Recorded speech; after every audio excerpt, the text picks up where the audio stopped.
On September 1, 1939, German forces crossed into Poland using a method of warfare so fast, so coordinated, and so psychologically devastating that within weeks it had a name attached to it that would outlive the war itself: Blitzkrieg, Lightning War. What almost nobody watching those opening weeks realized was that the doctrine itself was barely 4 years old. Built from a patchwork of theories German officers had spent the previous decade arguing about, tested only once before in a foreign civil war most of Europe had already stopped paying attention to, and given its now famous name not by the German army that used it, but by an American magazine trying to describe something its own writers did not yet fully understand. This is the story of what actually made Blitzkrieg work, the interwar theorists whose ideas fed into it, the technology that finally made it possible, and the specific combination of speed, coordination, and psychological shock that let a numerically comparable German army defeat one opponent after another in a matter of weeks rather than years. Every week we take apart a moment when a war turned, the ideas that made it happen, and the razor-thin margin between theory and battlefield reality. The intellectual roots of Blitzkrieg stretch back further than most people assume, well before Adolf Hitler ever came to power in Germany at all, drawing on ideas that had been circulating among military thinkers across several different countries for more than a century before any tank ever actually rolled into combat. The Prussian military theorist Karl von Clausewitz had written more than a century earlier about the importance of concentrating an army's strength against an enemy's center of gravity rather than spreading it evenly across an entire front, an idea that would eventually shape how German commanders thought about exactly where to direct their own armored divisions once tanks made that kind of concentrated strike genuinely possible in a way 19th century armies could never have actually achieved. In the years after the First World War, British theorists, including J.F.C. Fuller and Basil Liddell Hart, wrote extensively about the tank's potential to end the static, grinding trench warfare that had defined the previous conflict, arguing that armored forces used correctly could induce what Fuller called strategic paralysis, disorienting and disorganizing an enemy's command structure faster than that enemy could actually respond, rather than simply grinding down its forces through direct attrition the way most of the previous wars fighting had unfolded across 4 brutal years of stalemate. German military reconstruction in the years immediately following the First World War played its own quiet, essential role in preparing the ground for what would eventually become Blitzkrieg, well before Hitler's own rise to power gave the doctrine the political backing it needed to actually be implemented at scale. General Hans von Seeckt, who led the dramatically reduced German army permitted under the Treaty of Versailles through much of the 1920s, oversaw a critical, unglamorous review of the previous war's own tactical lessons, encouraging the kind of open internal debate among officers that would eventually produce the specific doctrinal building blocks Guderian and others drew on directly a decade later. That review process, conducted inside an army deliberately kept small by treaty restrictions, and therefore forced to think carefully about quality and doctrine, rather than simply relying on overwhelming numbers, produced a generation of officers already primed to think seriously about combined arms coordination and mechanized mobility well before Germany's own rearmament in the 1930s gave those officers the actual tanks and vehicles needed to put their theories into genuine practice. Exactly how much those British theories actually shaped German doctrine has remained a genuinely contested question among historians for decades, and the dispute reveals something important about how military reputations get built after a war ends rather than during it. Heinz Guderian, the German general most closely associated with developing armored warfare doctrine into its practical, battle-ready form, acknowledged Fuller's influence directly in his own 1937 book Achtung Panzer, a work that combined theoretical argument with practical proposals for how Germany's own rebuilding army should actually organize and train its new armored divisions. Liddell Hart's own claimed influence proved considerably more complicated, and on closer historical examination, less straightforward than Liddell Hart himself later suggested in his own post-war writing.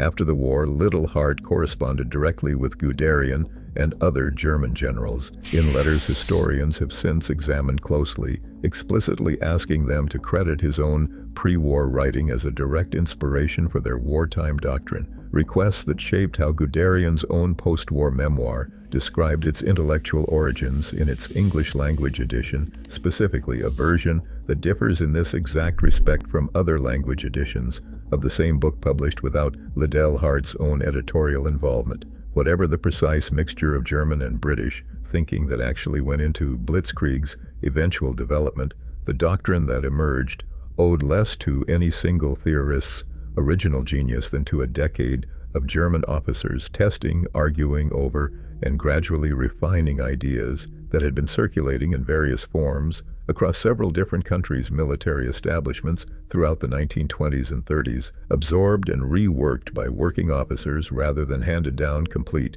from any single visionary source. Before we get into exactly what those refined ideas actually looked like on a real battlefield, if you are finding this useful, hit subscribe. It costs nothing, and it helps the channel keep telling these stories.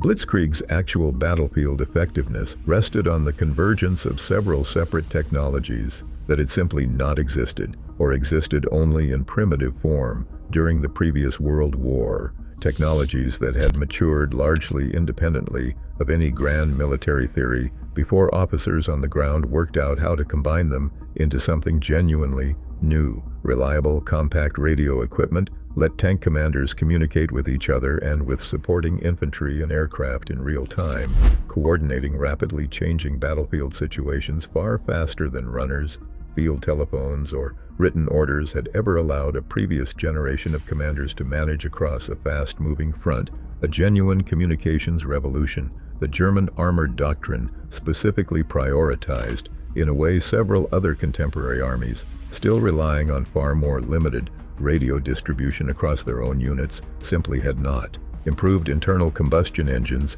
gave tanks and motorized transport vehicles the range and reliability needed to sustain a genuinely rapid advance over days rather than hours, rather than breaking down or running dry after covering only a short distance, the way earlier armored vehicles frequently had during their own more limited combat debut in the previous war, when mechanical unreliability had often mattered as much as enemy fire in determining whether an early tank actually reached its objective at all. And close air support aircraft coordinating directly with advancing ground forces to strike enemy positions blocking their path gave attacking forces a mobile, responsive form of artillery that could keep pace with a rapidly advancing armored spearhead in a way traditional towed artillery, however powerful, simply could not. Since towed guns needed time to displace and re-emplace themselves every time the front line actually moved forward, a delay a fast-moving aircraft simply did not have to contend with in the same way. The doctrine's first real test came not in Poland, but in Spain, where German forces sent to support Francisco Franco's nationalist faction during the Spanish Civil War experimented with elements of combined arms coordination between armor, infantry, and aircraft starting around 1938, a limited trial run that let German officers work out practical problems in genuinely live combat conditions before committing the full doctrine to a much larger campaign against a considerably more capable opponent. Poland, invaded the following year, became the first campaign where Blitzkrieg was actually deployed at full scale, and the results startled military observers on every side of the growing European conflict, including some German officers who had not fully anticipated quite how effective the doctrine would prove once applied against a real national army rather than the more limited fighting conditions of the Spanish conflict. German forces defeated the Polish army in a matter of weeks, employing concentrated panzer divisions that punched through Polish defensive lines at carefully selected points, then continued advancing rapidly into open country behind those lines rather than stopping to reduce every pocket of resistance methodically as they went, the way more traditional military doctrine of the era would have generally recommended. Speed itself became a weapon in its own right, denying Polish commanders the time they needed to properly assess where the actual weight of the German attack had gone and organize a coherent response before German forces had already advanced far beyond wherever that response might eventually have been directed, even under the most optimistic assumptions about Polish command efficiency. What made the doctrine so consistently effective across multiple different campaigns and multiple different opponents came down to a specific combination of elements working together, rather than any single decisive advantage on its own that a determined opponent might eventually have learned to counter in isolation.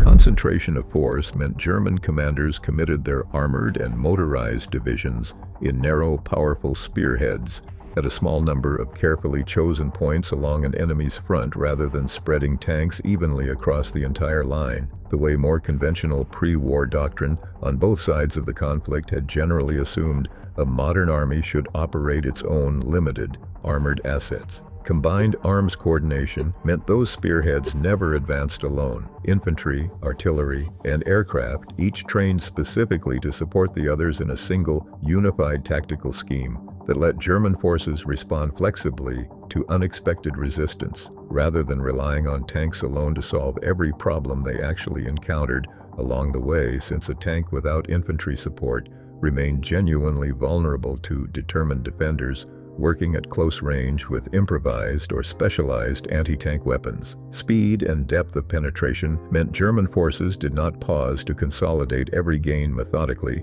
driving instead deep into an enemy's own rear areas to disrupt supply lines, command structures, and reserves before those reserves could ever be properly committed to the actual fighting at the front, where they might otherwise have made a genuine difference. And psychological shock, the deliberate goal of disorienting and demoralizing an opposing command structure rather than simply destroying its physical forces through direct attrition, meant Blitzkrieg's actual military objective was never purely about killing enemy soldiers or destroying enemy equipment, but about breaking an opponent's capacity to think and respond clearly before that opponent's own numerical or material advantages could ever be brought fully to bear against the attack in the first place. A psychological rather than purely mechanical victory condition few opposing commanders had actually trained to specifically defend against.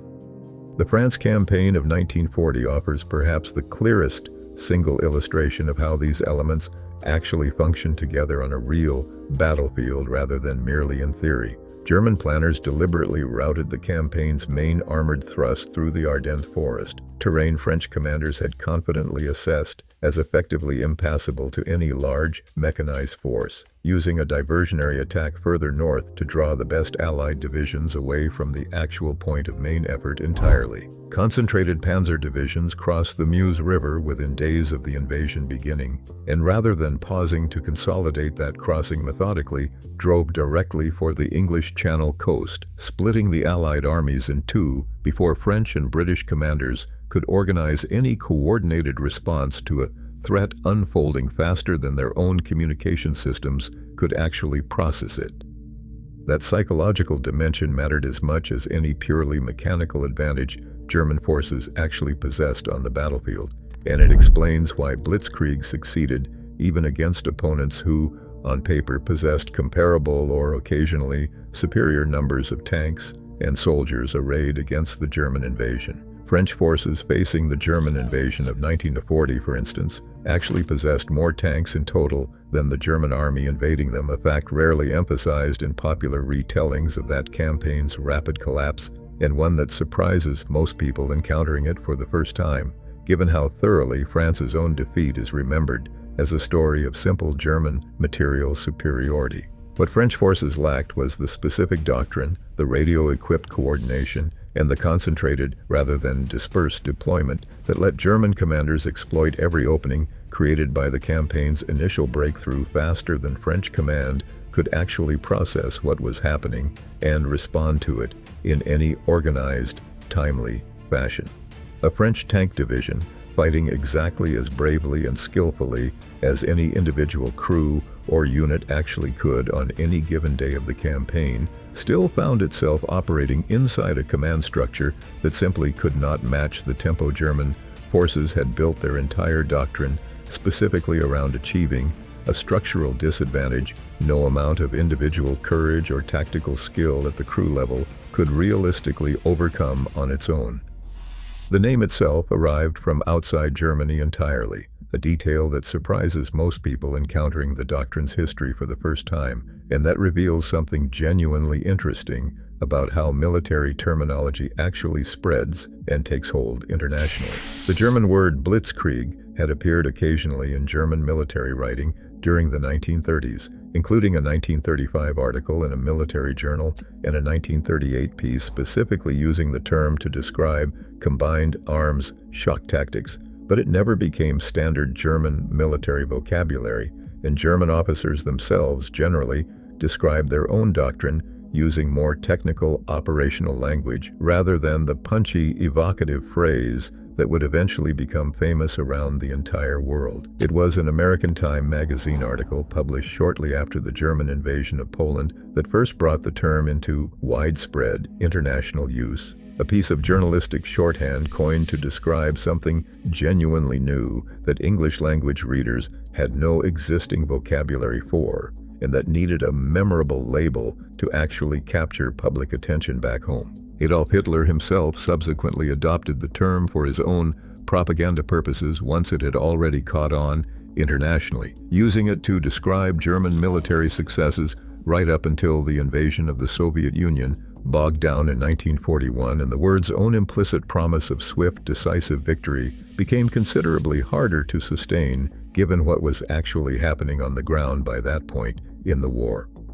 The doctrine's own legacy long outlasted the specific German army that first demonstrated it at scale, shaping how militaries around the world thought about mechanized warfare for the rest of the 20th century. Cold War-era planners on both sides of the Iron Curtain studied Blitzkrieg's campaigns closely, drawing lessons about concentrated armored thrusts, combined arms coordination, and the tempo advantage a well-coordinated command structure could achieve over a slower, more centralized one. Lessons that shaped everything from NATO's own defensive planning in Western Europe to Soviet doctrine for a potential offensive across the same terrain German panzers had once crossed so decisively. The specific technologies had changed considerably by the time later generations of officers studied the campaigns of 1939 and 1940, but the underlying principle that speed, coordination, and psychological disruption could achieve results raw material superiority alone could never guarantee remained as relevant to military planners decades later as it had been to the German officers who first worked out how to put it into practice against an unprepared Poland.